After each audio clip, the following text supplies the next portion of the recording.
Good evening, free enterprise fans, and welcome to tonight's matchup in round 8 of the Blue Moon Waning bracket between Dipwood and Gambit. My name is Xenocat. I am joined here in the booth by Poitrak. How are you doing tonight, Poitrak? I'm doing exactly as I should be. Half asleep, but here to entertain everyone. Yay, for being tired, but still being here. Well, unfortunately, I don't have the same sort of clocks as everyone else, but yeah, I'm here. I'm here for this race. I'm here to do stuff.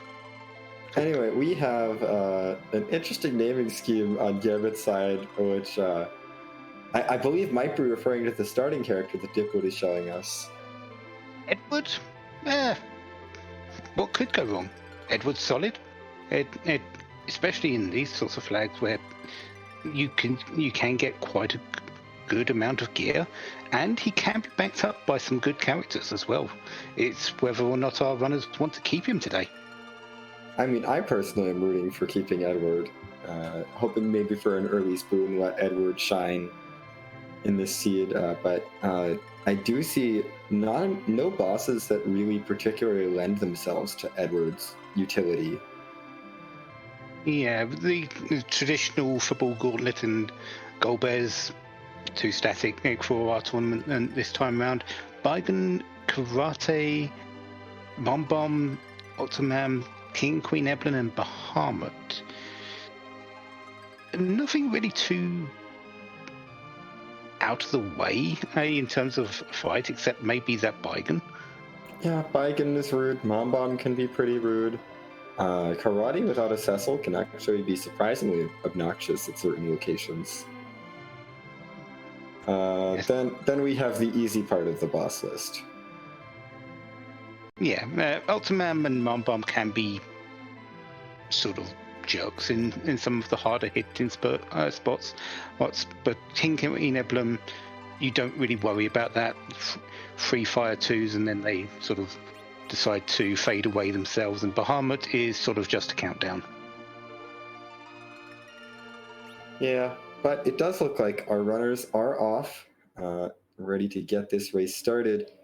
And our Edward is going to be joined by a Vanilla Cane today, as a Lunar Sparkle gives us our hook. So, well, time to go dive that hook route. We say that a lot, but how many people have actually really done that? And gone and actually looted the cave first? No, I'm saying it's definitely gonna be King Queen Eblan into Bahamut. That's absolutely what's at our hook route. If it is that, I will just leave the rest to you. That is fair. I mean, we'll see. I don't think it's actually gonna happen, but our runners have decided that they'd rather go to Mysidia first to get some extra characters. I definitely don't hate this play, and we have a Vanilla Porum walking in, joined by very much not Vanilla Yang. So far, we've got a white mage, which is great. Yang doesn't exactly bring anything great early on, but he's a solid hitter later. Really, you're going to be relying on that Kane at this point more than anything else. Yeah, I mean, we've got Porum and Kane. That's a start. And there's still 3 characters to go. Who knows who we're going to see? The only person we know we're not going to see is Fu, because he can only be a starting character. Yeah, well, there's still plenty of opportunities for a Cecil or an Edge to show up, or someone like a Palom, Rydia, even for Warp Glitch if Leviathan shows up. Speaking of Cecil, hey, there's Cecil on Mount Ordeals. Edward's time is looking sort of slimmer and slimmer right now. Yeah, Edward, Kane, and Yang. Edward, Kane, and there's Edge in the Watery Pass. I don't think Edward is staying in this party. No, we've got just too many better overall options. unfortunate, but you have to sort of face facts sometimes like that. Yeah. I mean, unless Bedward gives us the spoon, and we just never find edge weapons, because I have seen Blue Moon seeds where the seed just refuses to give edge weapons. And it's glorious. Except the ninja sword. Yes, I say that and we get a ninja sword. And, oh hey, it's a rat tail. We could actually turn that in right now. Thanks, Bedward. Yeah, that's an early rat tail. Very early. Hey, do you want to move the hovercraft twice or once? I'll turn it in, sure. I mean, what are the odds I actually care? I mean, maybe I don't know. I definitely wait until I checked a few other checks on the overworld just to see if I could get a pink tail. But I'd probably turn it in before going down the hovercraft. Yeah. They do need to raise the hovercraft first, of course, but that's a given. We're going to need that anyway, so yeah. And Gambit's going in there. Doesn't have that rat tail yet, but doesn't really matter. It's going to be checking this boss, which is...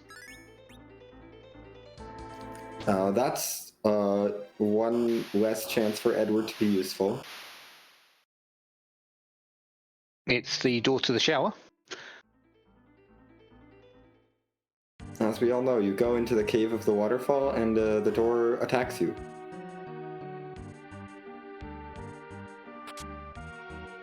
And our final character is going to be checked here by Dipwood.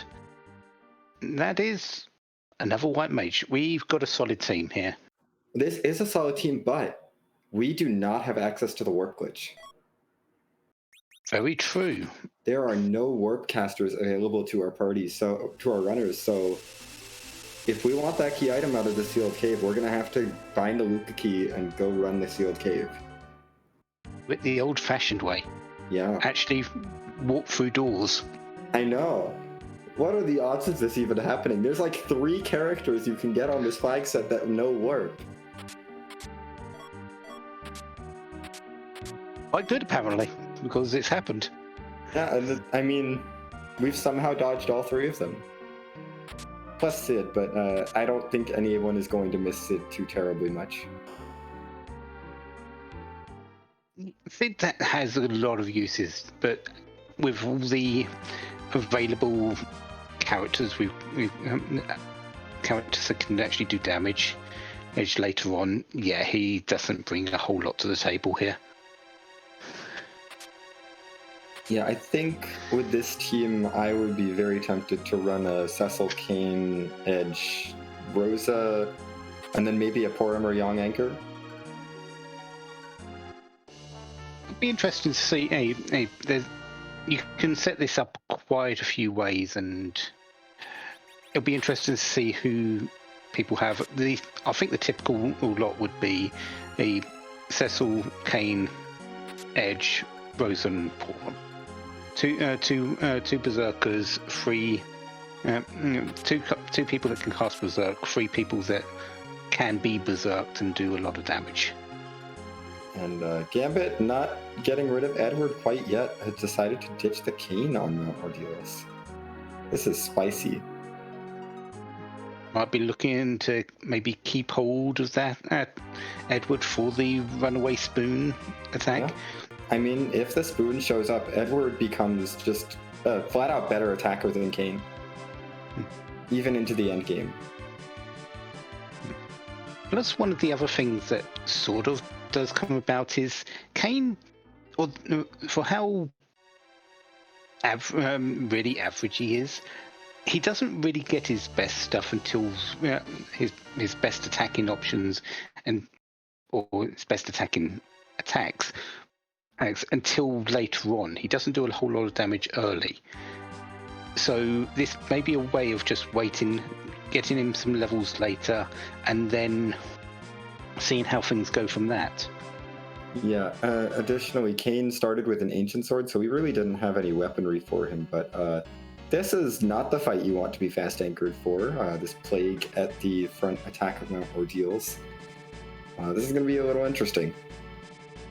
Yeah, Edge does have a ninja a ninja sword and a short katana, short katana kunai, whichever one it is. So can do a bit of damage, but it's still not enough to really get through the 2,500 hit points here that quickly. Yeah, and there goes everyone. We can't get the turns in quite quickly enough. Meanwhile, Dipwood did turn in that rat tail and got a pan from it.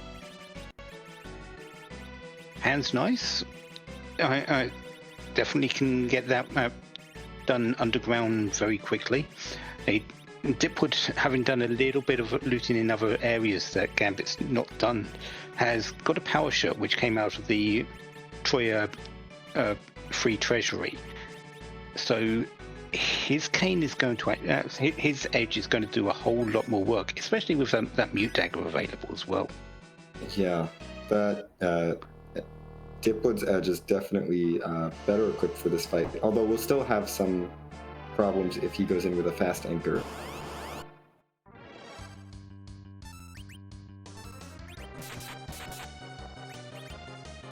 You can see the difference in damage straight up there. Gambit is doing 600 to 700. Dipwood is doing 1,000, but Gambit is through, and well, two of the main people to get levels on stayed up. Yeah, I think the only other person Gambit would have really wanted levels on here would be Porum.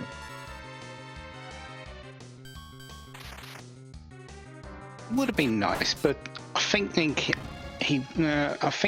they won't really mind it because you can get levels underground. Yeah, it's not a big deal really. And oh hey, look, it's Mylon and friends. This is Scarlet. Did you randomize this a lot? Because I don't think this is super randomized. Yeah, it's close enough. I need to worry a little bit about the gas, but they're gone now. And Mylon's lit ones here do a little bit of damage, but I think Gambit has lightning protection on both characters, so nothing to worry about here at all now. Yeah, Rosa's just kind of tanking those with ease, so... Yeah, I believe Rosa has a tiara on, and Edge has a diamond ring on, so these won't do any more than one each time. Yeah, a very safe fight for Gambit at this point. Well, Porum, however...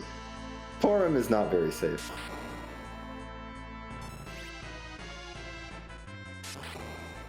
And that is Gambit through the fight.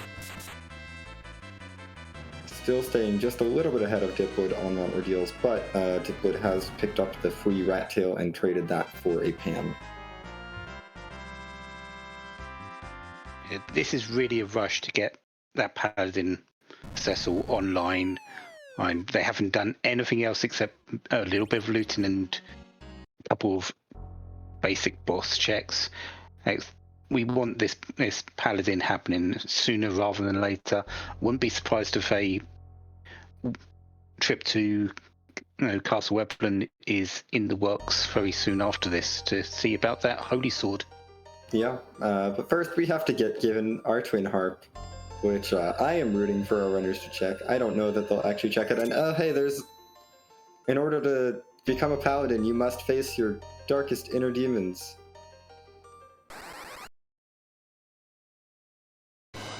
Which turn out to be Golbez. Golbez has been surprisingly here more than normal, I think, in this tournament. And I'm not entirely certain of the numbers, but I feel like Golbez has been sitting in the chamber here waiting for everyone. Yeah. The one downside of coming in here with a fast anchor, Golbez is going to take a while. Does bring about a good chance to get everyone down, so you don't have to waste time with the Dark Dragon chomping half your team, though. Yeah, but I am actually a little concerned about these Star Veils lasting long enough, because Golbez is extremely slow here. I believe this bot has something around 5 agility, and Edge is sitting at about 20 something. Yeah, I don't think the magic spot is really conductive to the Starvales either. Yeah, I think those Starvales might end up just being a waste, because, yeah, Golbez is already gone, and he never cast a single spell.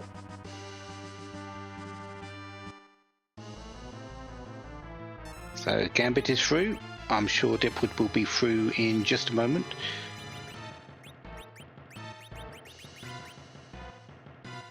Bringing the Starvale out afterwards, so yeah, 152 on that virus. Of course, Kane can't really do too much more than just reflect that, but Edge. Edge is strong. Though Gambit was able to get through that a little bit quicker by virtue of Edge not going down, and Cecil starting with a Dancing Dagger. Not too bad a start. That could actually be switched over to Edge in place of that short blade. Because it's slightly better. Yeah, we might do that when we get another weapon for Cecil. But right now, the Dancing Dagger is kind of all that Cecil has. So I think we're going to keep that on for a little bit.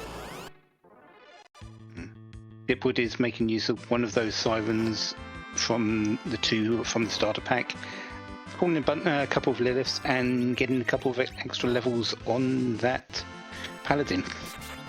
Yeah, meanwhile, Gambit has gone straight to Castle Eblan, is beelining it for these chests, which are a relatively easy way to get your hands on potentially a big holy sword for that Cecil. I'm not too convinced about this particular fight that Dipwood's doing, because you're going to get levels on that Cecil. You haven't done anything else on the other world, so it feels a bit of a waste of a siren. But getting the Cecil going isn't a bad thing. No, it's definitely nice to have, but it's the kind of situation where that saves you time if some of the other overworld fights are rude. But if you say go to Fabul and it's free, then great, that's the same amount of experience. And you didn't have to really put any effort into it, especially with access to that Edge. But it's Black Cat Lamia time for Gambit. We'll see how this goes. Should be able to get through the Black Cats in a single swing from Edge.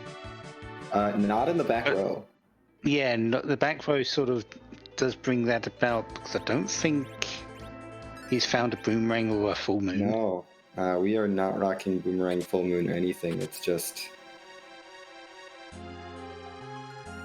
trying to hit. That was almost enough. So they've got what, around 700 hit points. Yeah, that Buster that did not help. Rosa, stop trying to help. You're not helping.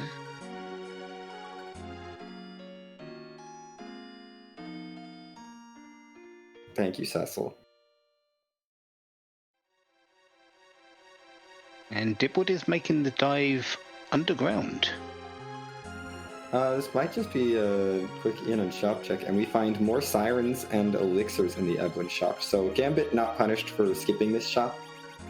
Didn't miss out on coffins or hourglasses to help clear these trap chests. Although Edge being paralyzed, this fight is really sketchy. And Cecil hasn't been given enough armor to sort of survive in the front row. You really need him in the back row if he's going to do anything for the moment.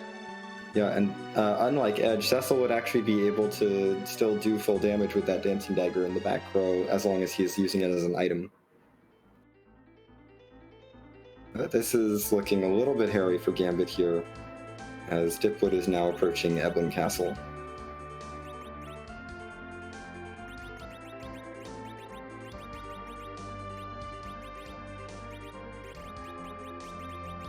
That's going to be a Bluster counter, and Edge is still alive. I'm surprised he's been paralyzed a couple of times instead of this is some defeated. good luck. But those punches are going to defeat him. Yeah, one character paralyzed. Yeah, you're not going to get away from that when they get turns. No, and the untrapped chests really haven't been helping out much. There was, I think, one coffin in one of them, but otherwise...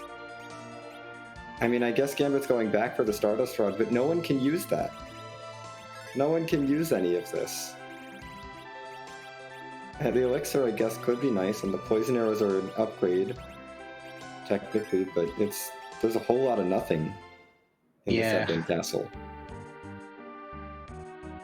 Might go and look for another one of the trap chests. Maybe the Mad Ogres. Or could be just going back. To answer question, chat, there is no character at Mount Hobbs. Mount Hobbs' character is not free. So there's no character up there, just a boss.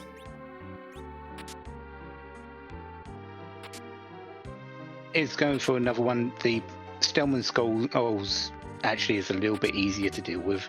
Yeah.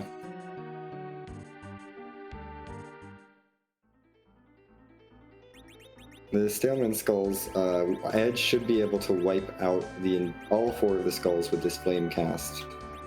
And then it's just dealing with the Staleman, which is not the easiest fight, but should at least be somewhat doable.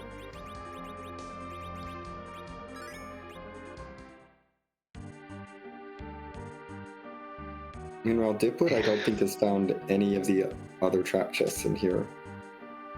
No, it looks like they're heading to the center as well, so likely going to be finding the same fight that Gambit is in now. Or the one that he just did, the one that they just did, so yeah, actually no, this is the Mad Oak. I think all 3 of them ended up in the middle tower.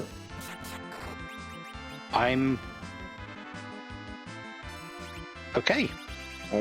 Gambit once again is in a very hairy situation with this Edge, and that Edge got put to sleep, so that's another reset, unfortunately, for Gambit. These trap chests just not going their way.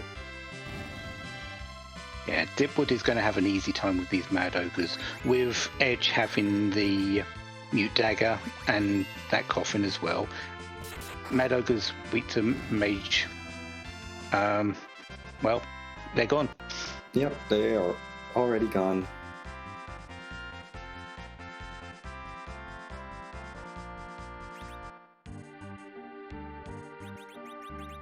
And just a ribbon in that chest, so the hunt for a holy sword continues.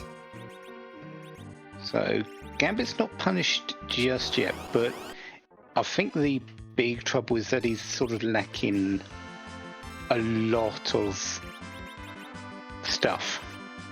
Yeah, that mute knife that's missing is really hurting him. Also, the power shirt from the public treasury has just been a huge boon for Dipwood.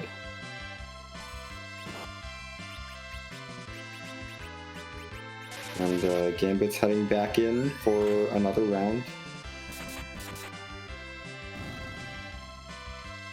As Dipwood has defeated the Staleman.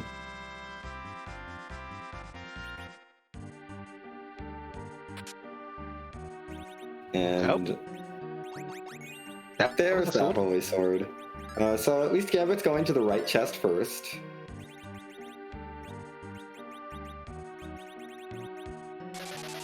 And Dipwood's saying, I don't want anything else here. I've got exactly what I came for.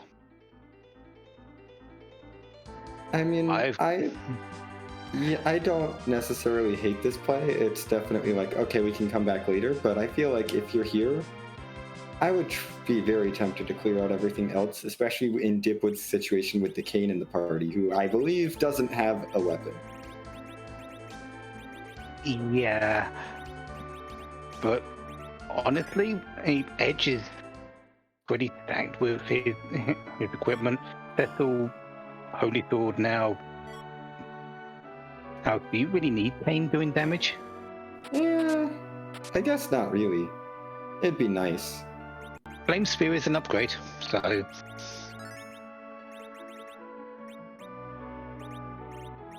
Oh no, Gambit, no, not like this.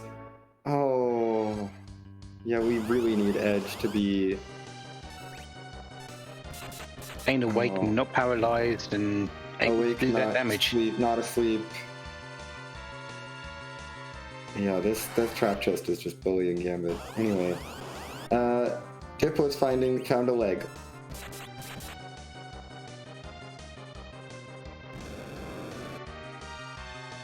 A hot leg.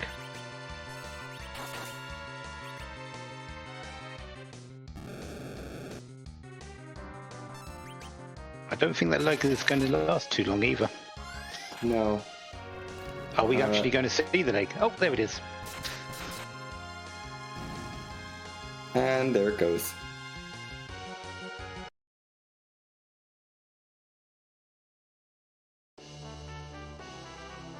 And just Stardust. Wow, what a reward.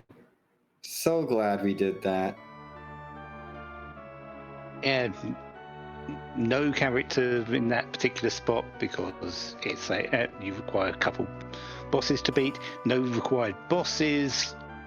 An item that really doesn't matter. Yeah. Baronin essentially just kind of a waste of time. It is, yeah. Don't usually say that considering it's 2 boss checks.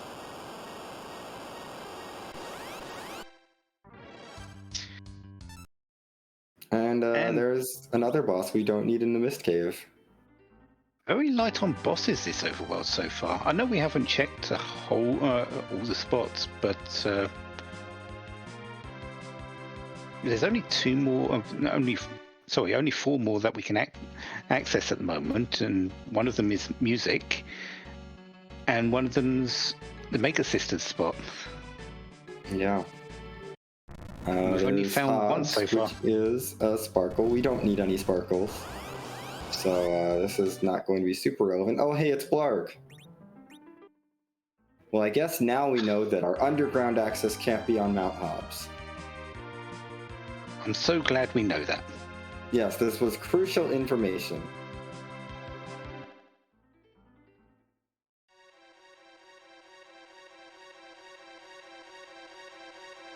And Antlion, I doubt football is going to be checked today, at least this early, because Dipwood has that pan.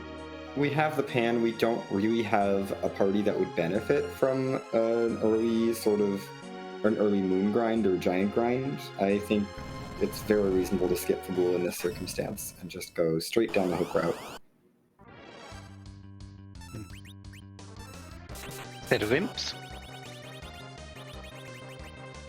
Around 340 hit points each. This is going to be...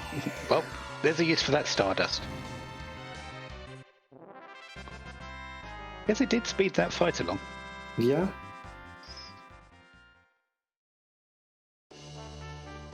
Well, we traded a Stardust for an illusion, and Dipwood says, no, thank you. Illusions are great items, but...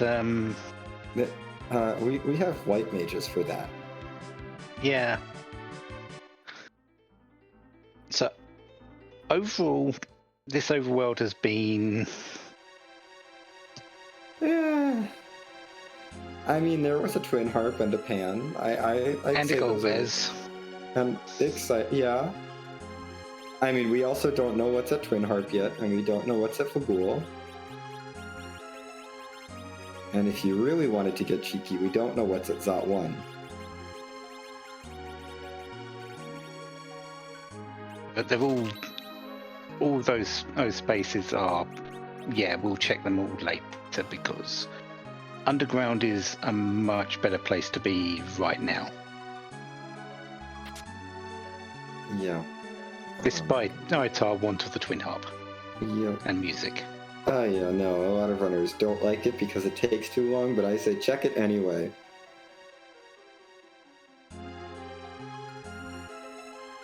For us.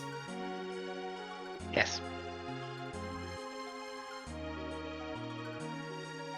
So That Eblan Castle was just like a huge waste of time, and other than the trap chests, it was a whole lot of nothing. But we do have another required boss here in the Hookraft. That is the karate fight, which will be completely free for this party. Now that we've got Paladin Cecil online. So we're at least going into the underground with 2 bosses down, at least on Dipwood's side. Maybe we'll see a 3rd one from the King Queen Eblan spot. Yeah, maybe. We'll see as...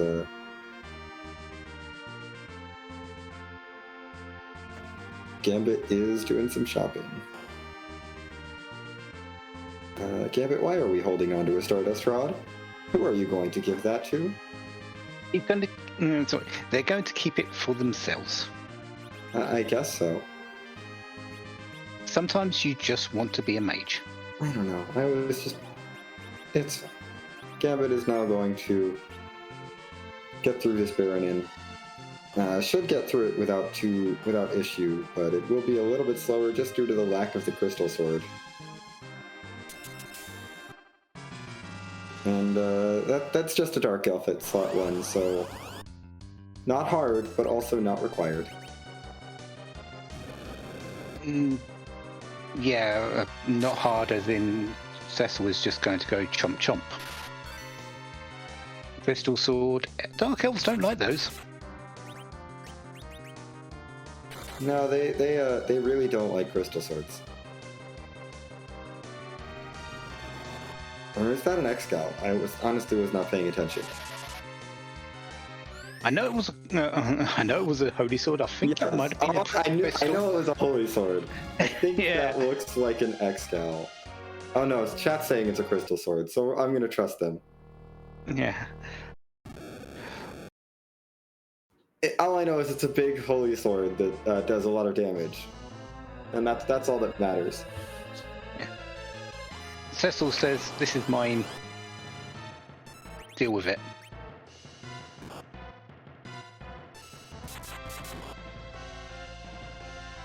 Yep. And here comes the karate fight, which is one more kick away from finishing. Yeah, pretty simple, straightforward fight. The karate man is gone.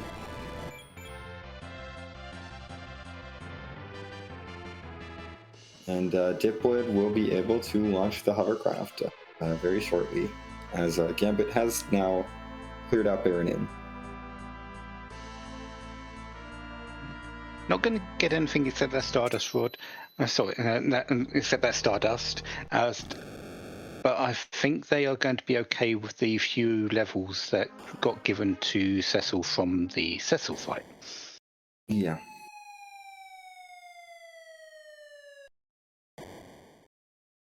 And the Pitfall has claimed another victim. And we see Odin at the top of the tower. Not a required boss. Not something I'd be terribly keen on fighting at this point in the seed. There's other things to do. Maybe we'll come back later. Not an especially dangerous spot for Odin, and we don't have any way of taking out the weakness of Thunder. But at that spot, the attacks don't do damage. The Odin attack itself doesn't really do too much. Yeah, the punches hurt a little bit, but the Zantetsuken will be pretty laughable there.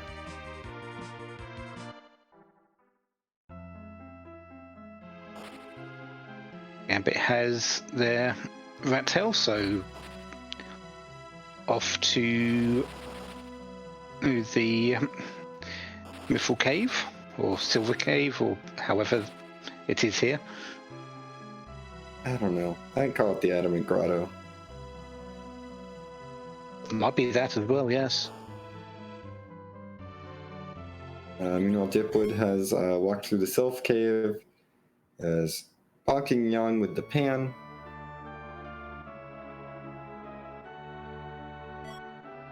And gets, well, there's your Cane weapon. Okay. Yeah. Cane no longer is now needs a useful. weapon. Hooray! Yay, Cane is useful.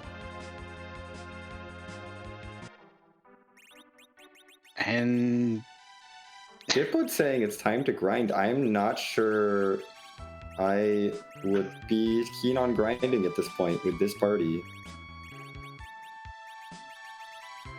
your party's set, so for, I would say, so this it isn't a bad thing. Yeah, our party is But set, but at the same time, this party doesn't need levels. This Not a party whole can lot, just no. kind of rely on Crystal Sword Cecil to go burr and tear through every single boss fight.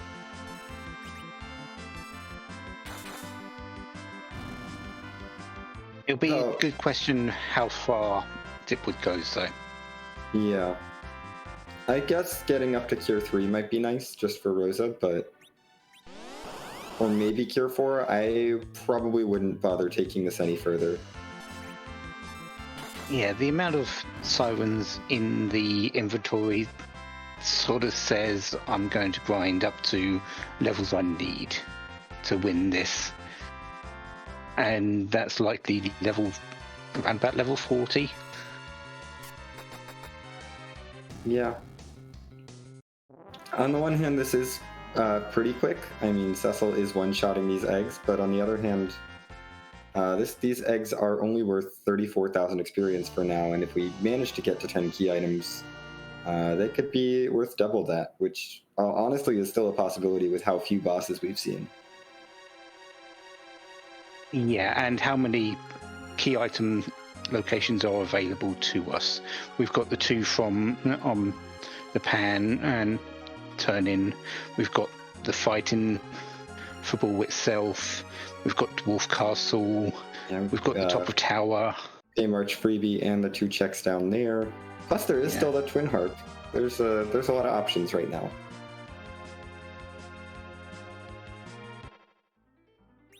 So yeah, I wouldn't hate a grind up to Cure 4, but I would probably stop at that point and not go any further.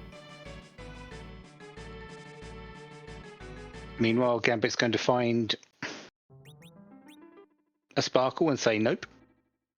He's not even seen it that it's Wyvern. We don't need sparkles, so can just peek that and leave. He's going to give us a check of the fight in Football. Yeah. And Dipwood has hit Cure 4 and is going right past it. Looks like he's decided to get all of the levels.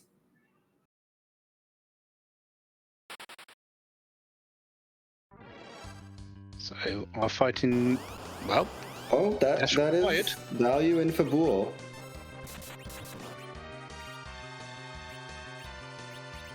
So there are at least 3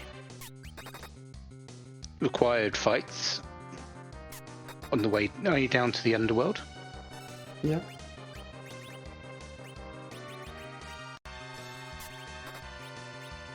And Dipwood is done with their grind. Looks like around, I think that was around level 40. And then just saying, let's go. There. Now heading down to the Fey March to potentially clear this out in one go. Which makes sense if you want. If you're not wanting to sort of go to a place more than once, this is doing the grind before this is a fine thing to do. Yeah, I think with this party, I probably wouldn't be worried too much about some of the looter bosses that could be down here, and if I see a Gauntlet, Baigan, or Mom Bomb here, I'd be like, that's nice, I'll come back later. That's just me, though. I think the most wanted item right now from shops is Bacchus Wines. Yes, absolutely. We are definitely looking for Bacchus Wines, and the Fey March is not providing. take the pressure off of the white mages a little bit, especially since Dipwood is making a conscious effort to make sure that Porum doesn't get levels to be the anchor. So it will be all on Rosa, and Rosa's good, but she can't berserk 3 people at once. Yeah. That's one reason I kind of like Gambit's party composition, even if they don't have the Crystal Sword. Having that second Berserk caster can be really nice.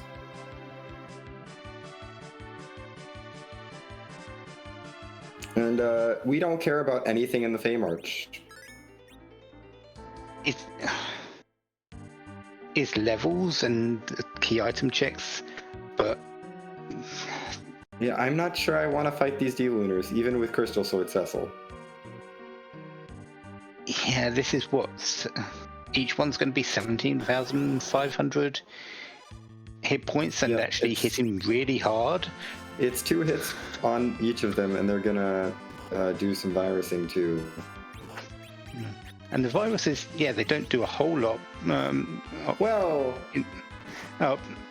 Compared to some other places. Their punches, sure, they're not that bad, but yeah, I think we get through this fight, but we're gonna have some pretty heavy casualties here. Oh, just edge. Okay, that wasn't as bad as I thought. Crystal Sword Cecil kind of wrecks things. That Porum does get slingshotted off that fight. Yeah, that's probably not what Dipwood was looking for. Might be a reset if this isn't anything then, just from that. Oh no, you keep that. That's a really nice item, but it's not progression. But yeah, Dipwood is now in a situation where he no longer has an anchor, but Avenger's also good. There's 2 characters in the Tower of Wishes though that can be brought in for that particular option though.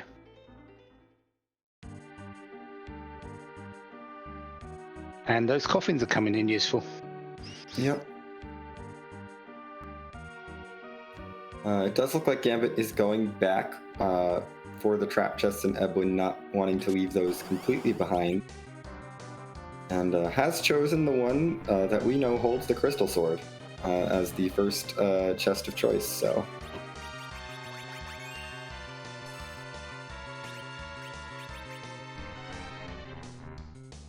We will see what their reaction is when they discover that their Crystal Sword has been here all along.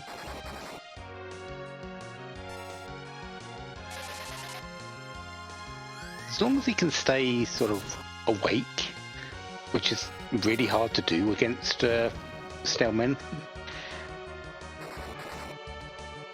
should be able to get through it. Yep, Edge is fine for now. Throw in the kitchen sink.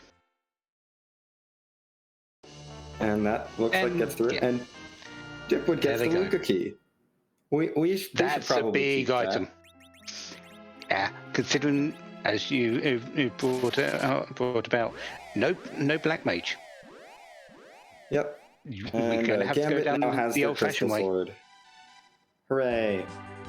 Gambit is now saying, I can go underground. Properly. Well, no, we can't get underground yet. We don't have the magma key. Right. We'll just have to fall down the hole. Yeah. Oh well.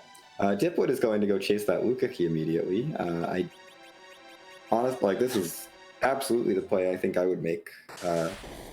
We know we don't have access to warp. Let's go check out this key item and boss, see what's down here. I might hold off on this a little bit, just in case, if I didn't have the pan or the rat tail in hand, or both of those in hand, because those 2 key items also can gate other key items that don't gate boss, but they don't gate bosses, so they're a little bit more mystery value. Dipwood's strategy here, though, is to just clear the underworld. Yeah. Those levels are for that express purpose. Clear everything down here, don't come back. Yeah, although the anchoring isn't super solid, dipwood does know that Wyvern is not down here because Wyvern is back on Mount Hobbs, so shouldn't be too punished by any boss at this location. And the only major magical boss left is Mega Sisters? Yeah, I think so. That's the big one. This is a fast spot, so might get punished, but Edge is quick. Porum has gained some levels, but it still is fairly slow compared to the rest. Yeah, that's the key item that we're going to take out. Yes, we're going to take that Earth Crystal. And we're going to walk it all the way out of the sealed cave.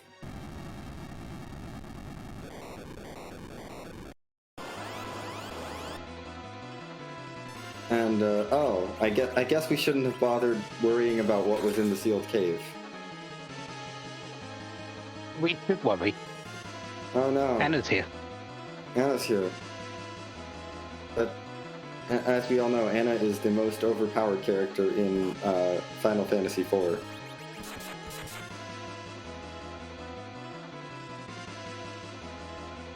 And, she has to be. Yeah? She put up with Edward.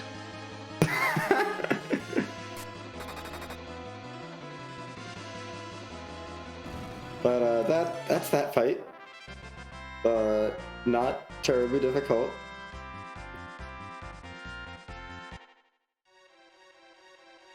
And now it is time to make the long walk out of Sealed Cave.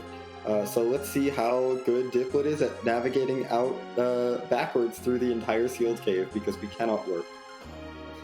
Yeah. Not having warp just feels bad in certain places. If the warp glitch is on and you don't have warp, you feel bad that you don't have it and got to go through this. And then you've got to go through this and you don't have warp to actually get out. It's just all around a bad time. So much walking. Which means that if this Earth Crystal ends up not leading to anything, this could be a bit of time given back to Gambit. Or you could find a Zeus Gauntlet. Yeah, or you could just find a Zeus Gauntlet lying around, and that helps out a bit. It's nice. It's not game-breaking, but it's nice. This Cecil is going to be ridiculous, honestly, at this point. No, Crystal Sword, yeah. Avenger, Power Sash, Zeus Gauntlet. Also our third Stardust Rod. Yay, third Stardust Rod. I can't wait to use those.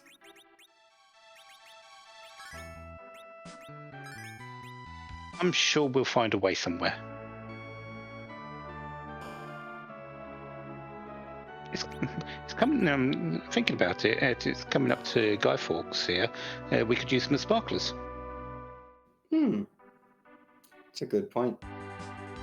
Gambit gets through Dark Elf reasonably quickly. Now we're up to Karate. The Underground is still not giving dipwood Bacchus vines. That was a Leviathan for sale in Tomra. I'm sure we can make use of that for the Rydia that we may not find. Yeah, so the remaining items are Hourglasses and Bacchus. There they are. They're in the Dwarf Castle all along. Naturally.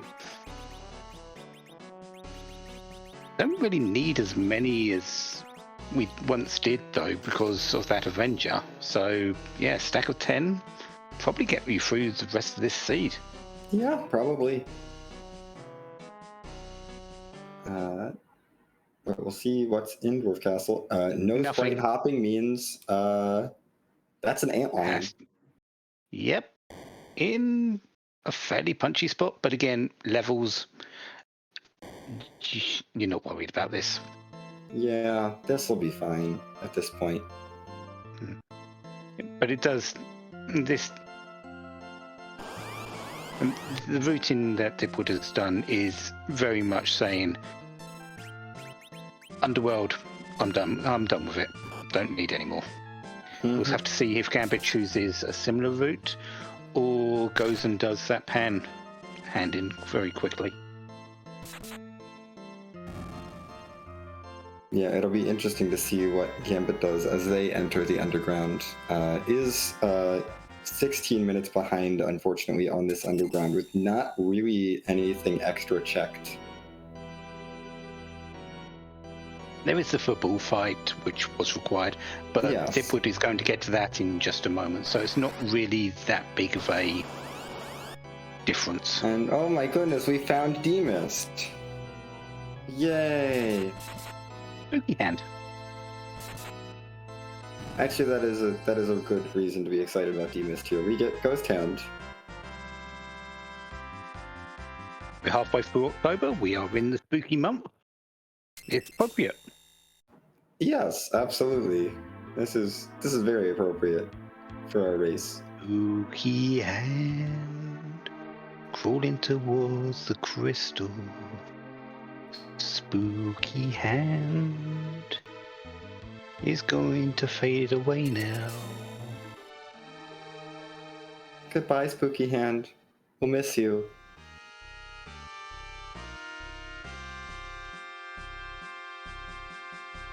What did it leave? Well, actually, this is on Luca's necklace, so... Luca Actually, was we wearing just- a t-shirt around her neck. It's a nice item. We promised this was not Luca's shirt. This was a shirt that she was wearing as a necklace. She was just giving away a wardrobe. That's it. She wasn't wearing it. She just didn't need it anymore. She's just passing it on.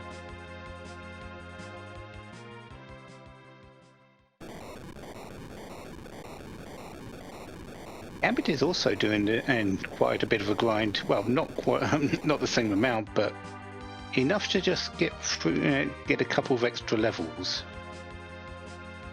Yeah, and honestly, I think Gambit, even at these levels, is completely ready for this Fame Arch.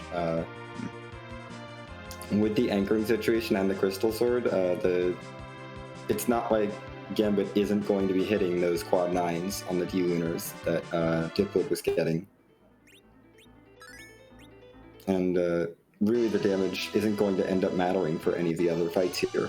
So, honestly, a Fame Arch that we didn't really need a whole grind for. No, not really. Very simple one overall. Yeah, the D-Lunars are going to be a little bit more dangerous for Gambit once they get the wall up, but not by much. Yes. And dipwood's found a sad ruby and a darkness crystal. We can go and heal the piggy. Yay! Or we could go to the moon. Either or.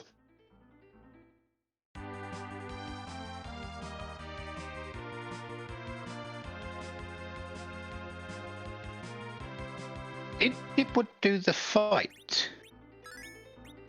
I don't think so. That could be bad.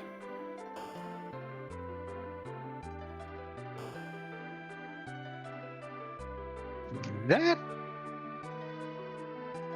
an odd one. It would maybe that is an now. interesting thing to forget. Raise that treasury! Oh my goodness, I love this treasury. Kane and Rydia out of 10. Second Avenger. That's all that matters in there. Yeah, I mean, there was a White Spear. There was a Bahamut Orb, which is the seed has jokes.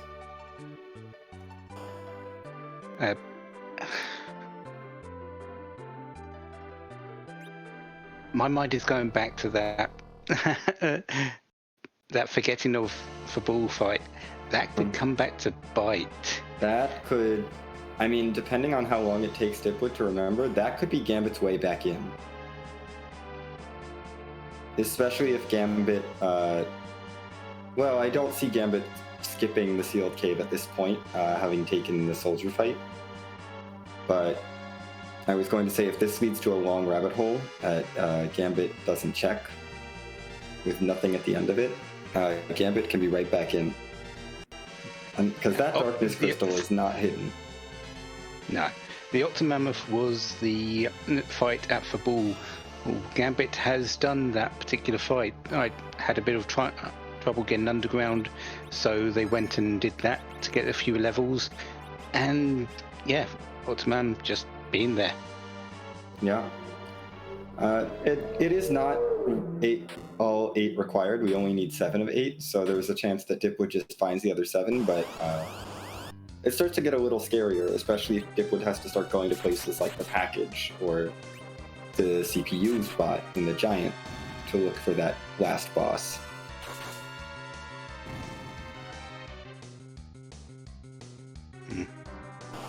And the item behind it was what, the adamant? I believe so, yes. Yeah, so we know that Fabul is only sort of gating that particular boss. It's not gating anything else that could hide another boss. So, bit of luck on that part, but we'll have to see. And so far, this Zot has not provided anything. We've got Dr. Luque here, and it's Piggy meta time. Not this particular Piggy, because this one's taking on the property of the Mist Dragon being there.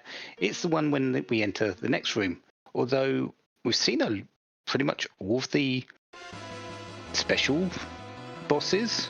Yeah, it was going to be White Ears or Yellow Ears at this point, and that's White Ears. Well, it could have been a Void Piggy with CPU. But we have White Ears. That could be Baigan or Mom Bomb. Or a number of other bosses that we haven't seen yet.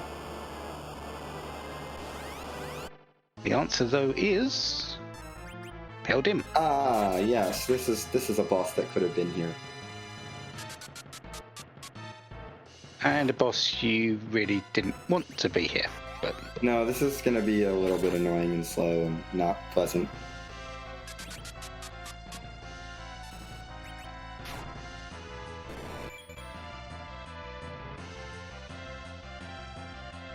But it's over.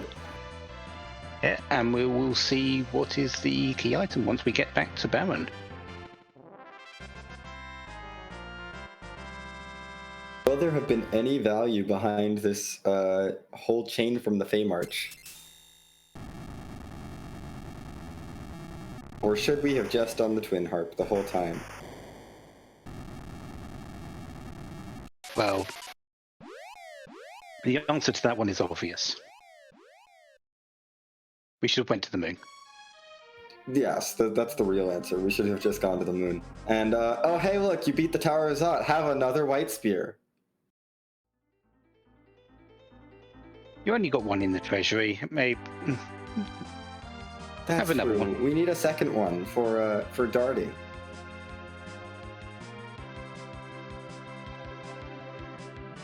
It was realised the mistake. Has remembered that Fabul Defense is a boss check that exists in this game. Might have one of the trackers that says which particular locations you've done, and looked at it and went, "Oh, yeah, this is important." And yeah. when Octomammoth is coming out, and coming up to the gate, he's going to go, "Yeah, I should have done this." So we've had a completely haunted underground so far, other than getting down there just to check Sheila 2. Yes.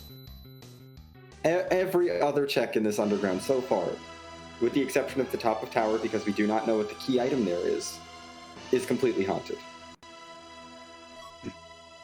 And we don't have the key to the super cannon room yet, so we can't make a judgment there. Yes, no judgment on our tower key. And since we got the pan from the Rat Tail, which was free in the bed with Edward, there's been really no gating, has there? No.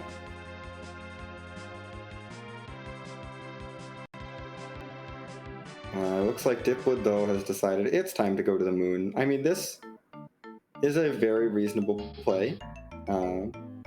There's not a whole lot of bosses left gated on the blue planet, and the only one we have access to that would be new information is the Twin Harp that would also potentially lead to progression.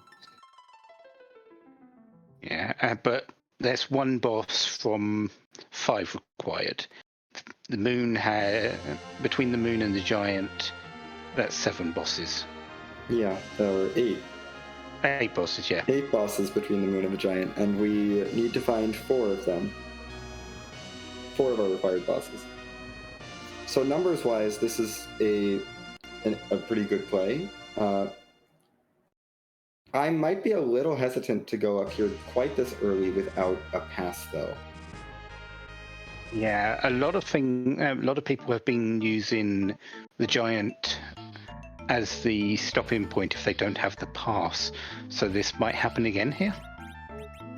Yeah, I mean, I could see a play straight into the giant in this case with 10 key items on Dipwood's side just to really solidify the levels and get ridiculously overpowered.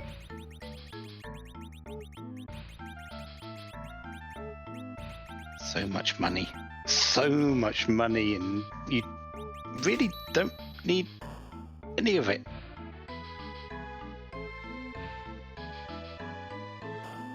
What you do need, though, Dipwood, is a new anchor. Yeah, Porum's gained too many levels, so it's time to get rid of her. Yeah, Yang is the easiest option here. If he gets a couple of levels, that's fine. He's still relatively slow compared to an Edward who gets a couple of levels. They're suddenly faster than the rest of your team. Yeah. But yeah, Dipwood is headed straight to the moon, it looks like. It's the numbers play. We could probably go here. Yeah. 6 bosses up on the moon. Let's go check them. Yeah. Meanwhile, Gambit is going to fall down the sealed cave into Zot rabbit hole.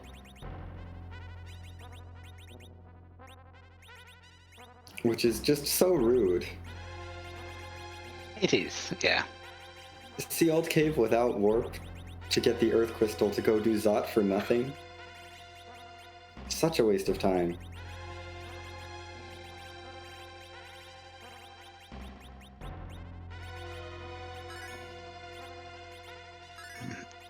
But Gambit knows none of this. We have benefit of hindsight because Dipwood's already done this. Yes. No, this is an entirely reasonable play from Gambit, though maybe if they're feeling behind, we might see them opt to route the Twin Harp check in with the Tower of Zot.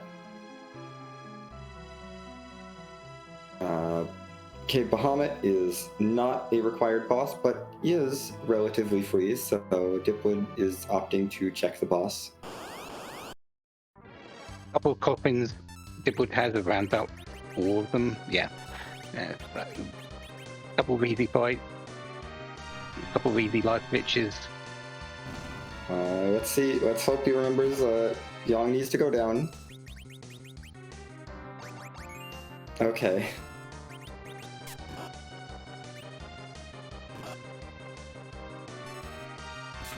Will Yang go down before everyone else goes down from this one remaining guard? Yeah, yes, but only barely. We didn't use Bear on Yang.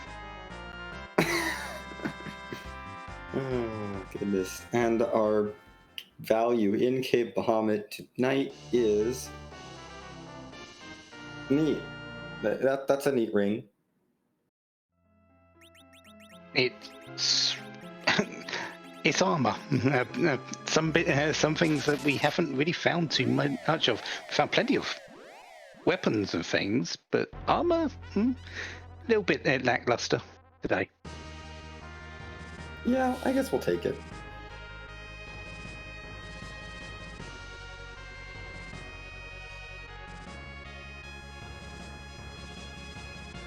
So that's 1 down. 5 more to go. 4 more bosses to go. still statistically possible to get everything you want? Yep, it's possible that everything shows up here on the moon. And then if we include the giant, it's even more possible. But there is still a Baron key lurking out there with 2 unknown bosses and a tower key with 1 more unknown boss. As well as our Twin Harpin package, which have not been checked. Yeah. We're looking at a very good chance that Baron is going to hold something. And there are 2 spots in there, which honestly isn't really a surprise considering how much it has been required this tournament. Yeah. Again, we are looking at for 5 unknown bosses across 10 unknown spots. Is that? No, that's not right. 12 unknown spots. Something like that, yeah. Yeah, each spot is a little bit less than a 50-50 chance of having a boss. Speaking of bosses that we need, there's Baiken. Yay! Baiken here is an interesting one. This spot hits okay. It's not the most dangerous spot, but if you come here underprepared, Baiken can do a lot of work. Luckily for Dipwood, he's not underprepared.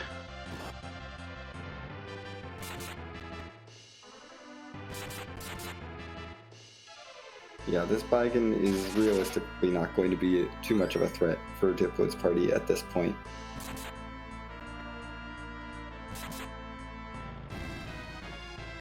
And down it goes.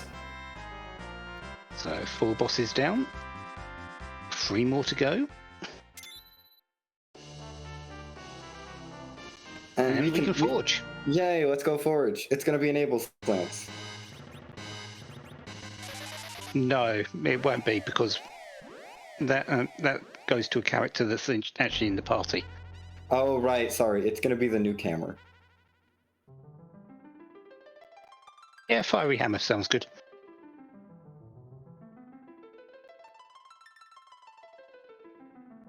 You know, it's going to be the Flare Hammer, or the Fiery Hammer, the one time that we don't have access to Sid. And if it is going to be a weapon for a character that we've got, you know it's going to be scrap metal. Yes. Or the Caliburn. But probably scrap metal. Maybe Flandango. There's only one thing you can to do if you get the Flandango, and that's go and use a siren to get some pink puffs. Yes, absolutely. Who knows, you might get an adamant armor. And Gambit is making the divergence they need to make. They are headed to the Twin Harp. Yeah, this could work out very well for Gambit. Yeah, there's still a chance that this Twin Harp play could be hard required. If this leads to a Baron key or a Tower key.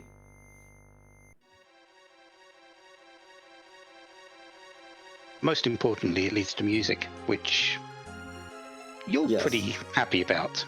Yes, I'm very happy about music.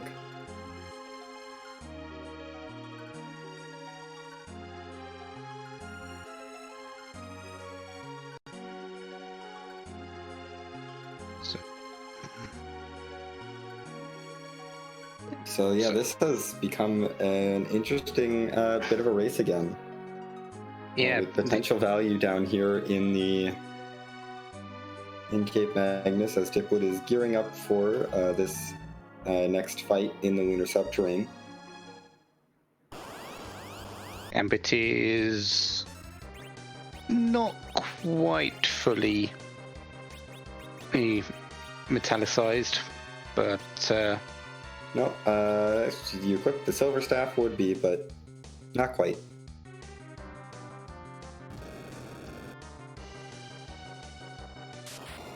And Dipwood has found a Leviathan, which is not as exciting. No, this is a fight that is not going to be struggled against in any sort of way.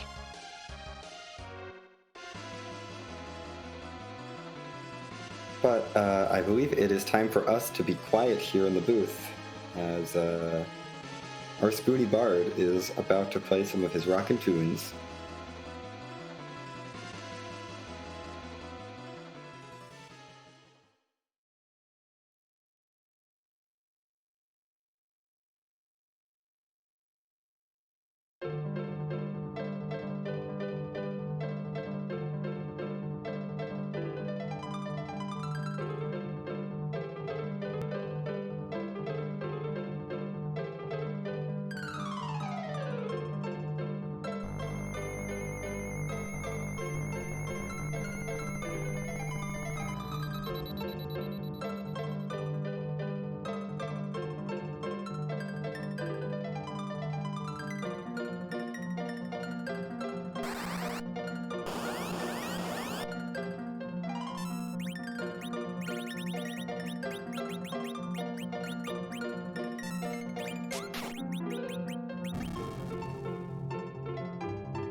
And unfortunately, Gambit's Edward does get experience, but is through.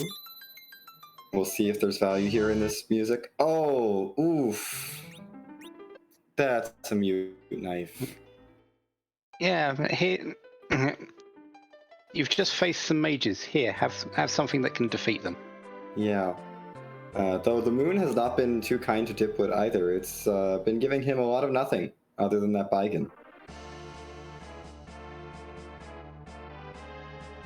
There's two more spots left, so definitely needing to find something else.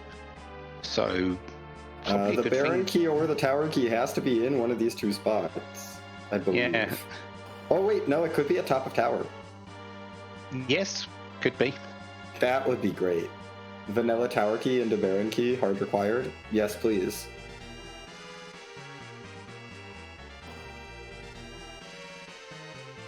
And oh my goodness, we found a boss. That's the good news. The bad news is we found a gauntlet at the Ogopogo altar. So evil masks, we love them. Evil masks, but a behemoth, 3 total red dragons, and some very angry boys on our side. Yep, this gauntlet is the gauntlet that is like, oh hey, you're already like ready to fight Zeromus. Here's more experience. If you are not ready to fight Zeromus, you will die. Those are the two ways this gauntlet goes. It's not the worst gauntlet, but it is the most notorious one.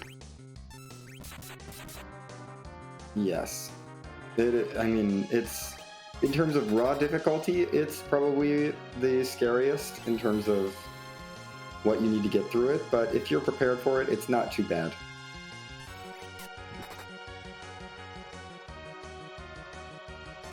If you really want on worst gauntlets out there, it's the ones that are really slow, which are the Yes. or don't give you as much experience as the place normally gives you. So top of tower. Top of tower. Sealed cave. Yep. Cave Magnus back attack. The crystal. Oh yes, crystal the sword. crystal sword altar just takes ages because of the fights in there. Heckin' Fatal Eye with 25,000 hit points. Fatal Eye did not need to have Moon Boss level hit points. I'm sorry. And that's just one fight. You have to fight, what, 2 of those? I think so. It might just be one, but there's also blue dragons in that one. It's gross. Yeah. Cannon Room Gauntlet is annoying as well, just because you expect that fight to be quick and then it's not quick.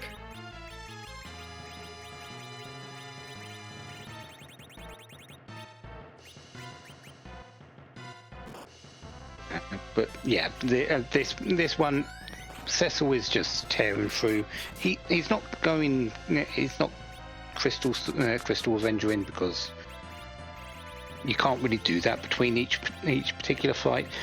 But still, 3,000 per swing with the Avenger straight up. You don't mind that. Yeah, it is very solid damage that we're seeing from that Cecil.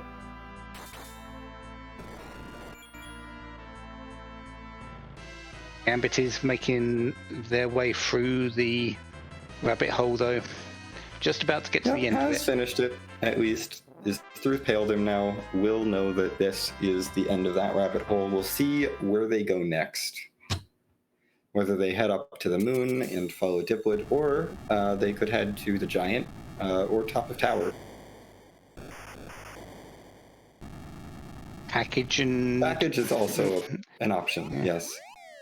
Packaged into giant, into Bygone. Could finish it up. There's that Baron key that we're looking for behind that gauntlet. So that gauntlet might very well be hard required. Yeah. Yay. Do you remember what the boss was at the start? It was a Sparkle, I believe. Oh, yeah. So the only one left for that one would be Ogo? Yeah. Yeah, the only Sparkle we have left is Ogopogo. So I guess that's where Ogo is.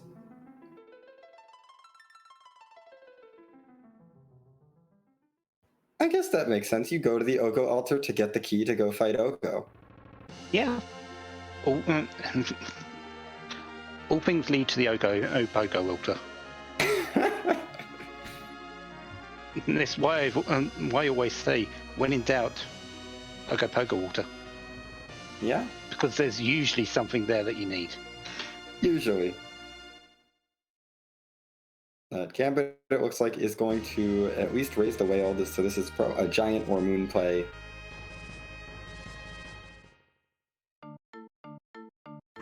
Or a shopping trip.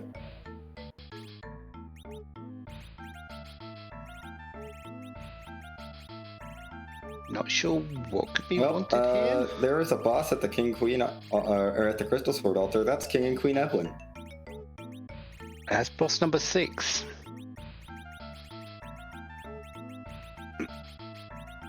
So, where do you want to gamble? Yeah, this is a really interesting question. Our options at this point are Dipwood could go to the Giant, go to Baron, or check Harper Package. Harper Package probably are the least attractive options at this point. I'd lean Giant first, although that's a really nice pass from the moon. Thanks, King Queen Eblan.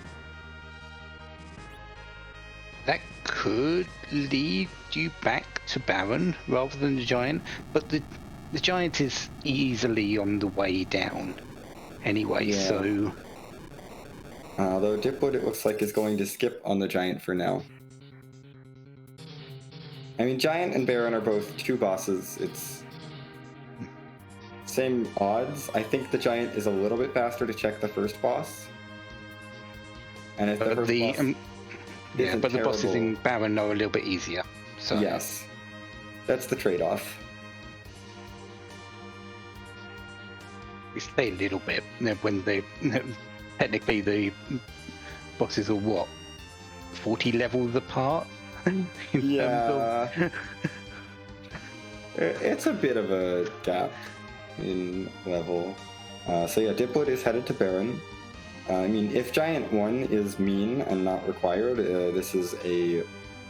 Giant would be a longer check than this check, but we already do know that Ogo Pogo isn't going to be at the Giant, and we've seen a lot of our other rude bosses. Mom Bomb would be rude, yes, but it's also an objective, so we wouldn't hate to see Mom Bomb. And Gambit, wow. Speak the bomb into existence, why don't you? I guess I have some witch powers. If Neat. Bahamut is behind this,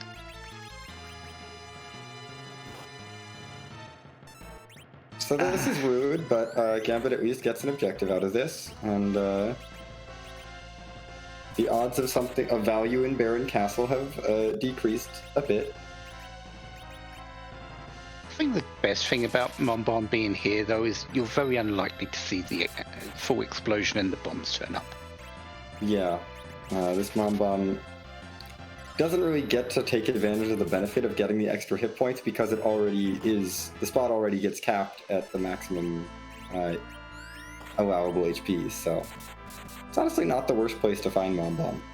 Sure, it's punchy and annoying, but it's fine. Ogo was there for a moment.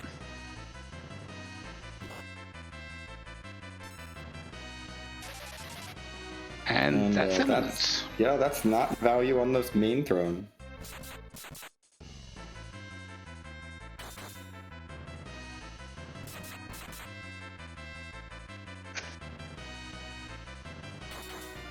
There's the Odin, the Odin throne down below, which is likely going to be the next stop.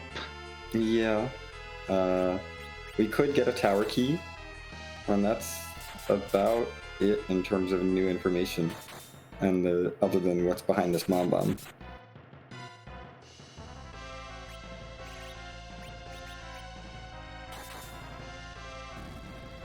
And there goes that Mom Bomb. Gambit has now made it through that Mom Bomb. We'll get to see what the second boss of the Giant is. The question, though, is... It is... Oh. Some scholars. Yep. At least they were facing the right way. Yes, they were facing the correct direction. That's always nice when the statues are facing the right way instead of you get the twin statue that's French vanilla and facing the wrong way. And oh, thanks, Eblan Castle. We just went to the wine cellar. Yes, we went to the wine cellar and grabbed some Bacchus wine. And now 2 more boss checks. Will it be CPU spot? No, that's vanilla. No, that would be CPU, not the CPU spot. Will it be Baron Basement?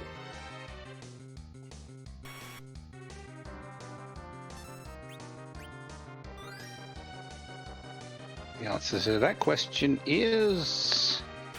Yes. Yes, it is Baron Basement. That is go mode for dipwood. Has a pass waiting as well, so... Little bit of a countdown here. I don't think we're going to get to see 3. Might see 4. No.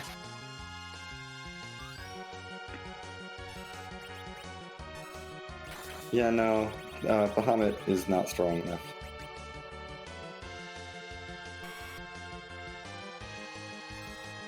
And that is dipwood's crystal.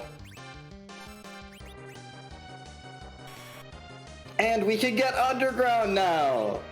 Going underground, underground, where the dwarves all sing and the dwarves all shout lally-ho. Okay, this was absolutely worth it. Yes. All you had to do was get underground, get your rat tail from Bedward, trade it for the pan, go take that to Sheila, beat up the gauntlet at the Masa altar, and then go to the Baron Basement. I think that's a perfectly reasonable chain for underground access. You can't forget the King Queen Eblan, and sort of needed that as well for the pass here. But you were up there anyway. Well, no, that's not for underground access. That's just nice. Oh, right, yeah, that. It's a team effort, Scarla. It's a team effort. We all contributed something to that underground. Yes, but it does look like I'm starting to see some flags in chat. Jack, do you have any idea what those might be about?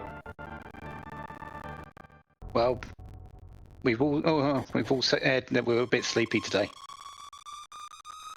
So Yeah, good night. I think they're telling us to go to bed. Good night.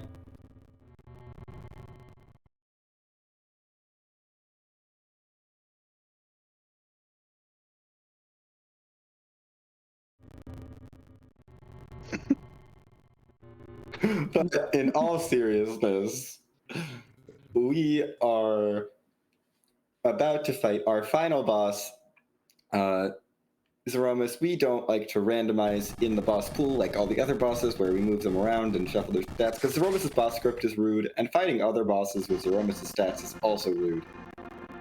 So we leave our final boss at the end, but we can't just leave him completely unrandomized. We ask the question: in the name of the moon, we shall punish who?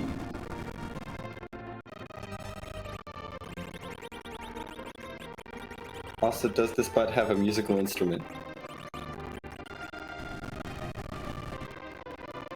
And I guess something about hats. Yeah. I think there's that cute one as well out there, but There's a few.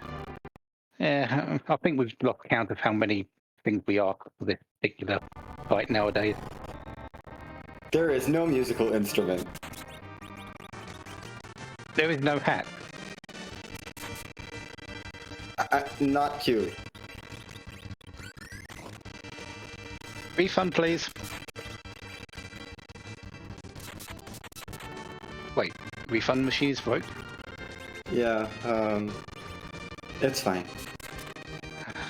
We'll just have to beat up Zemus. Which, honestly, can we even say this is is going to be hard? Probably not. With Cecil all swinging away, Hedge isn't exactly doing bad, and Kane's there. I mean, Kane is helping more than Yang is helping. Debatable. Yang through the crystal. That was all we needed to do. Yes, Yang is sleeping now.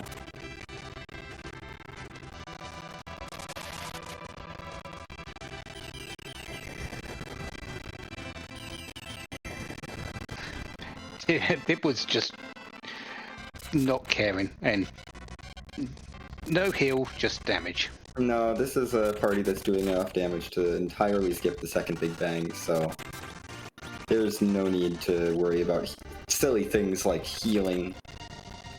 The big question is, do we see a Meteor cast?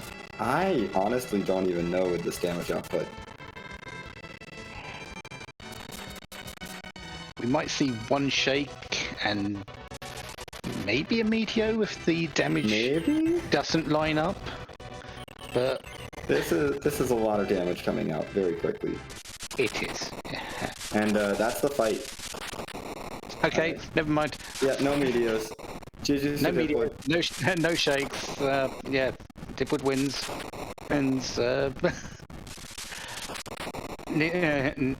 With an official time of 1 hour, 26 minutes, and 18 seconds, Dipwood has taken game 1 of this best of 3 series.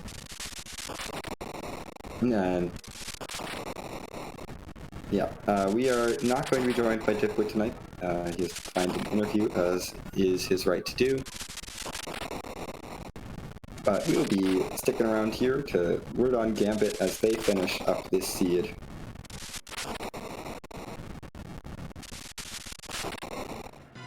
Yeah, Because, I mean, Baikon's down. That's up to 5 bosses now for Gambit. We're going to get there pretty quickly. Yeah, and we know there's 2 more on the moon. Yeah. And so Gambit will have their go mode soon enough. Yeah. If Gambit goes Crystal Sword Altar first, do you think they'll swag walk? If Gambit has been paying attention to the race room, some runners do not. Very well may do and just accept whatever happens in the Zemus fight. So yeah, quite a good possibility. Our Easterverse has to save. I say no. It'll be more entertaining if we swag walk from the Masa Gauntlet. Considering the amount of power on the team,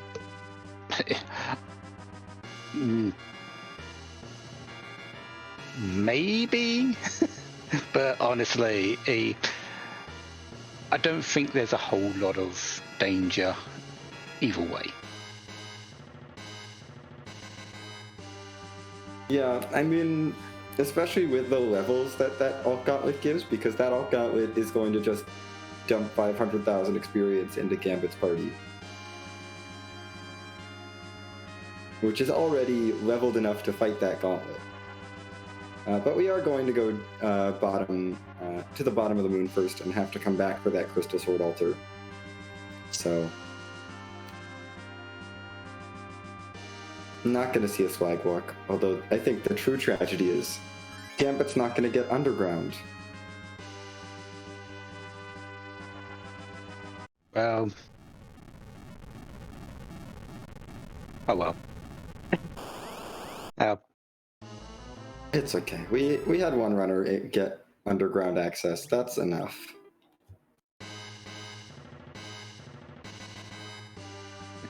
The big story of this particular win for Dipwood, though, I would say, is the Castle Eblan. And being able to get through that so much easier than Gambit did. Yeah, I would actually honestly say even earlier than that, it's the Power Shirt and the Mute Knife. Because that's really what enabled that Castle Eblan play to be more successful and what enabled Dipwood to get through there and get that Crystal Sword so much earlier. Not to diminish the Castle Eblan play, because that definitely did help, but I mean, it was like Gambit had the same idea, just the equipment wasn't quite there for Gambit's team, unfortunately. Has found the bad news that is Gauntlet to Togo Pogo, but they'll get through this. Barkus winds up saving the Avenger for the moment. Yeah, why bother putting the Avenger on when we could have the Crystal Sword on later on in the Gauntlet? Especially for the Red Dragons, which are quite a bit more dangerous than the Evil Masks are at this point. Yeah. Evil Masks aren't very scary, then they just kind of require Bacchus Wines to get people zerked up. It's not like Gambit doesn't have other options to use Berserk.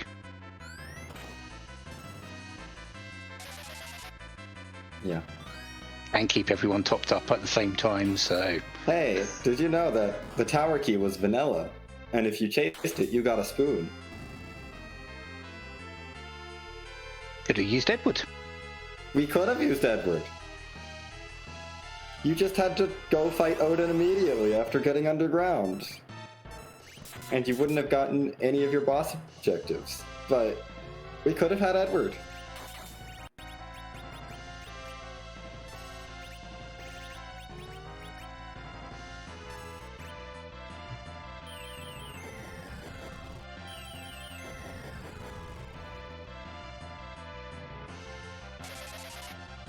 Battle of the White.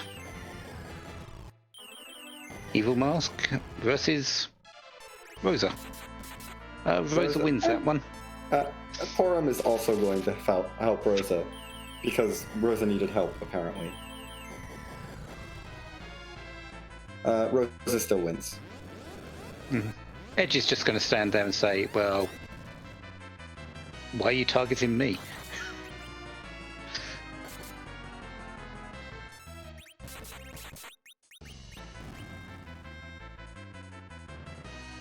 There we go. Time for some red dragons.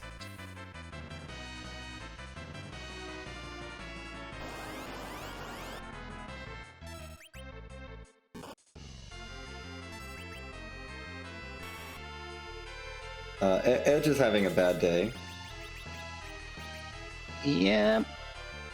Have to be aware of that heat ray. That. And Porum is also having a bad day.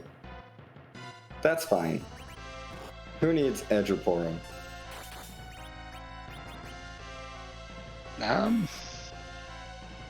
Not for this one. The heat rays are doing actually a fair amount less than they could do, but that's mostly because of elemental resistance gear. Yeah. Rosa and Cecil's got this. And we really don't need levels on Porum or Edge at this point. For Zeromus, they're gonna do fine. Yeah. Make sure Cecil's berserked up in this. Choosing to do it manually instead of through the Avenger. But might be just to not have to do it afterwards and not have to re-equip afterwards. Yeah, although that's a lot of damage that Cecil's taking. Yeah, Cecil does not have any And oof, that was a bad miss menu on that life too. So Rosa should be fine for a little bit longer.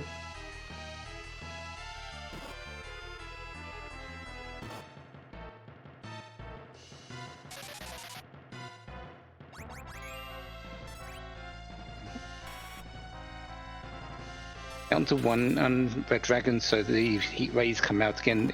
They only use that particular skill when there's one of them. Yeah, but I don't think that there's any need to be too scared at this point of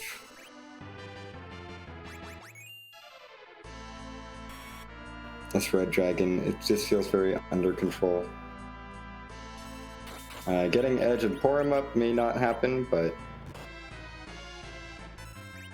Rosa and Cecil at least should be fine.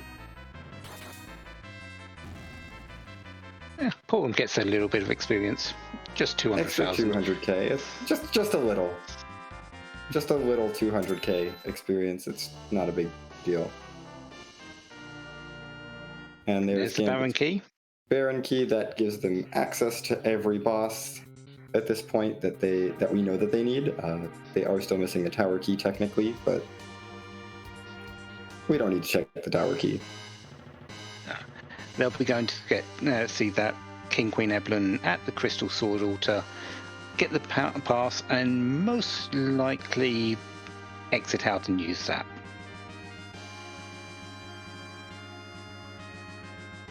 Yep.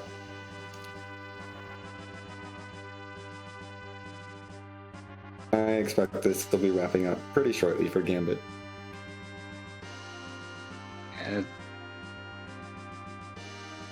This fight you can just wait and they'll burn themselves out, but honestly I think it's quicker to just let Cecil swing.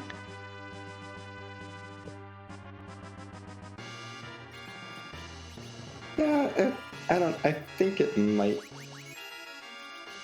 The trouble is, if you're letting Cecil swing, you have to take manual swings, because berserking then means that he's now splitting his damage between the front and the back. I think they have just enough hit points here that it might not actually be faster.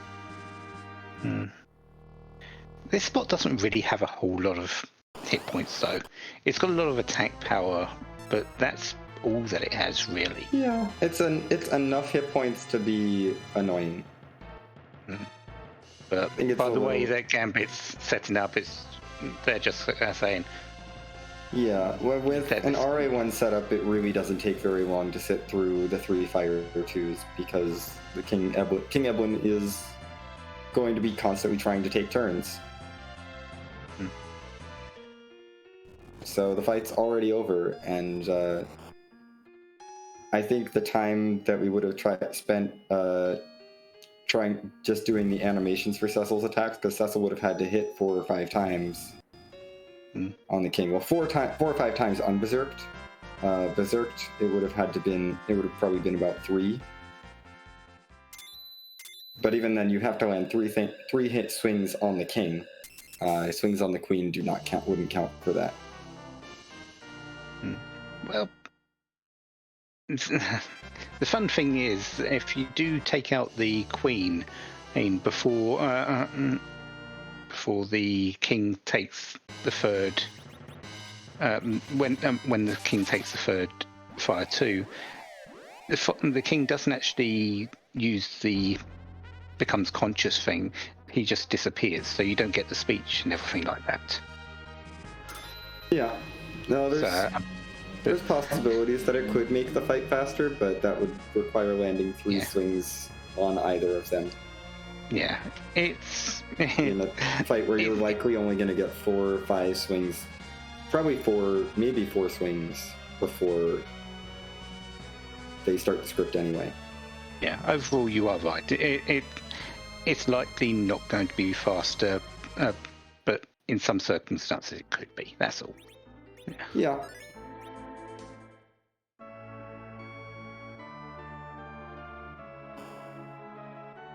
Gambit did not save.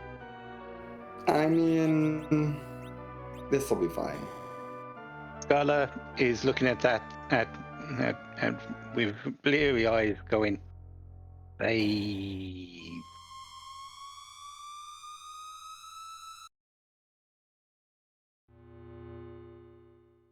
I have all faith that this fight will be fine. Yeah. I think they've saved up in just enough Barker's wines to get Cecil and Edge going, and then just going to let it be. Yeah, just letting it be. Yeah. Just let Cecil and Edge go. Rosa and Corum can be support with white casts. It's a really straightforward fight.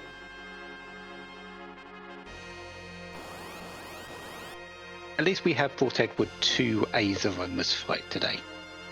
Yeah. Edward's here. Yay. May even hide.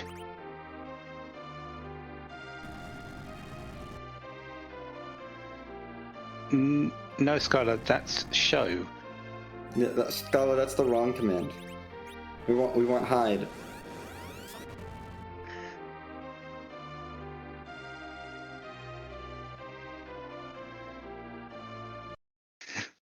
Scarlet is now off to quickly make a hide emote.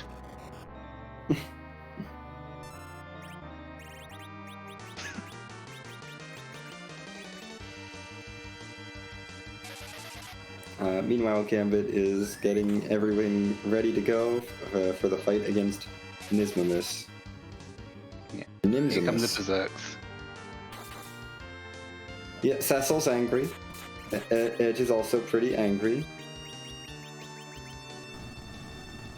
Edward's really liking the bling. Yeah.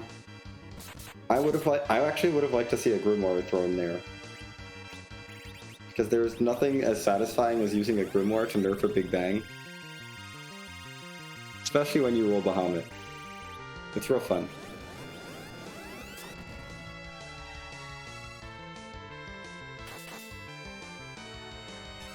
Rosa says, well, I just got a 10. That's my beach holiday a set.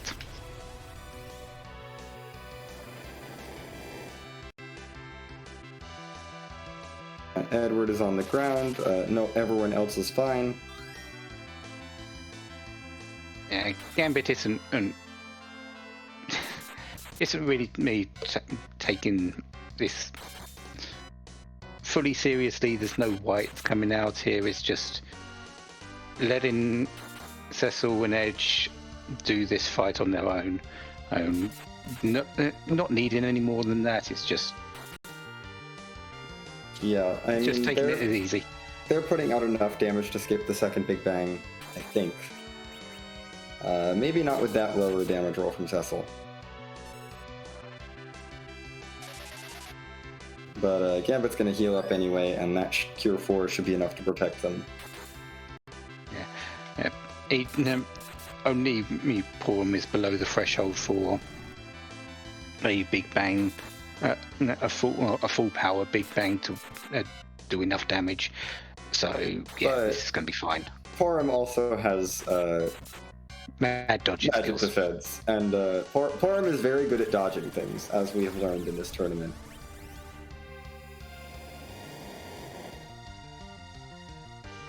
Although Porum just failed to dodge anything there. Is that exactly 2,000 damage? That was exactly 2,000 damage from that Big Bang, going right into a Meteor that she failed to dodge as well. Come on, Porum. Get it together. Anyway, Gambit is done. Yeah. With an official time of 1 hour, 43 minutes, and 39 seconds. Actually, almost exactly the time difference of getting underground. Yeah. So, really well, honestly, other than that Eblan Castle kerfuffle, really well raced. And it does look like we are now joined by Gambit. GG's. I don't know if I necessarily give that one a GG, considering the beginning of that seed. I mean, I feel like the seed saw my naming scheme and said, "Oh, really?" and then decided to one-up it. Yeah. So, I suppose we'll start with that the mishaps that happened in Eblan Castle.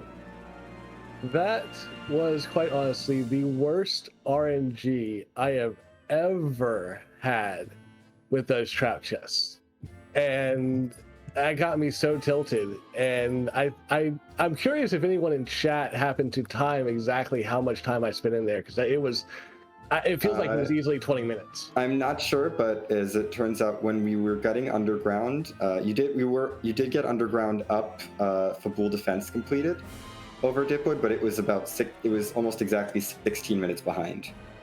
Yeah.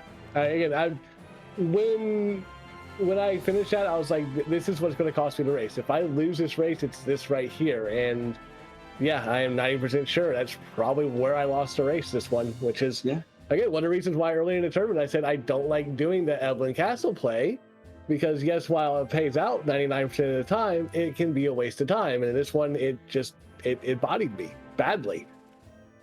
Yeah, I mean, part of that was Dipwood found a power shirt and a mute knife in the Troya Public Treasury, which really helped him out in Eblan Castle and let him use Ninja Mute Edge to kind of just wreck everything in there.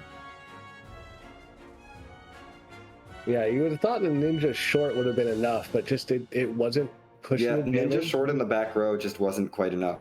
Yeah, and even when I pushed him to the front row, he just was low rolling everything. Yeah, that was, oh my goodness, there was a lot of low rolls. I mean, the reason my comment on the seed is I have never been RNG'd so badly than I was this seed, because that was, but once I got through it, and of course I went back, I got the revenge on the one chest that I knew I could do with the Drain Spear starting them, and of course it was a Crystal Sword.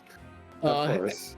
And that's why I didn't even bother with the other two. I'm just like, you know what? No, we're done. We're going from here, and we ran shed through the rest of the seed. I mean, yeah, finding the bomb up in Giant was huge. That did make up a lot of time, because there was a little bit of divergence between you. Dipwood skipped the harp check, which you did, but you really made up pretty much all of that time with that Mom Bomb find. Dipwood had to essentially full clear the moon, had to sit through every boss on the moon, and then ended up finding Bahamut down in Baron Basement.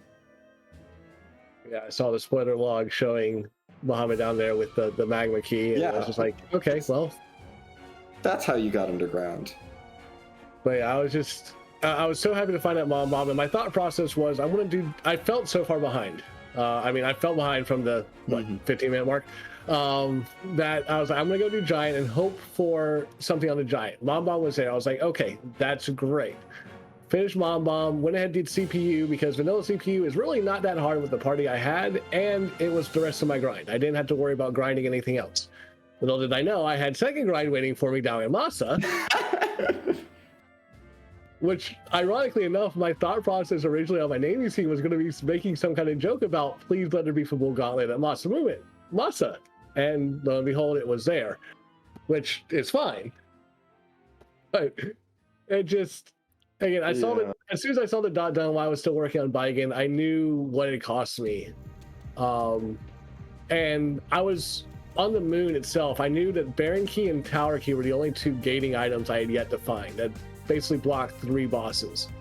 And my thought was, you know what? I'm going to base check this moon and hope that I find the bosses I need. If I don't, I hope I find at least one boss that gives me one of these 2 key items. If it does, I'm golden. And again, Masa, the Football Gauntlet Masa gave me the Baron Key, and I was like, okay. And I almost reset out, or not reset, but exited out and went and did Baron straight away. But I was like, no, let me check this one last spot because you never know. And sure enough, there was King Queen. I'm like, oh, okay. And then convenient pass was convenient. Here's the pass.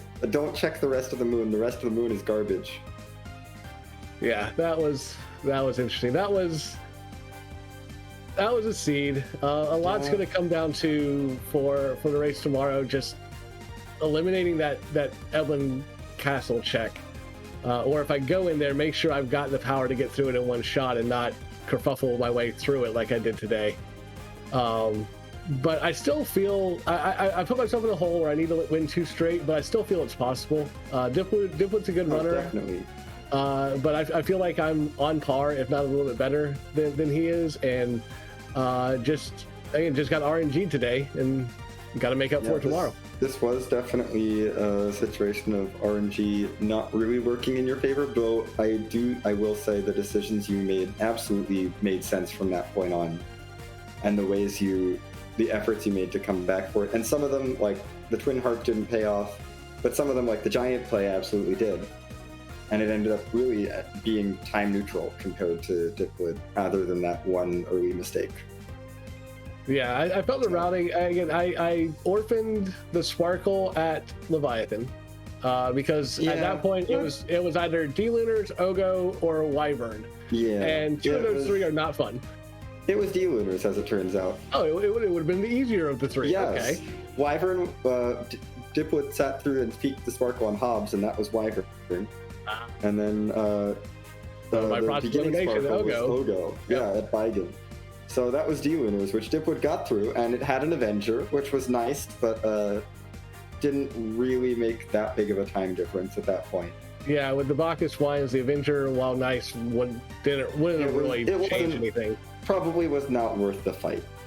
Yeah, if anything, it might have made the Football Gauntlet a little bit cleaner. I could have gone Crystal to an Avenger right off the bat and had Cecil swinging for the fences in that entire fight, but honestly, it wasn't that bad.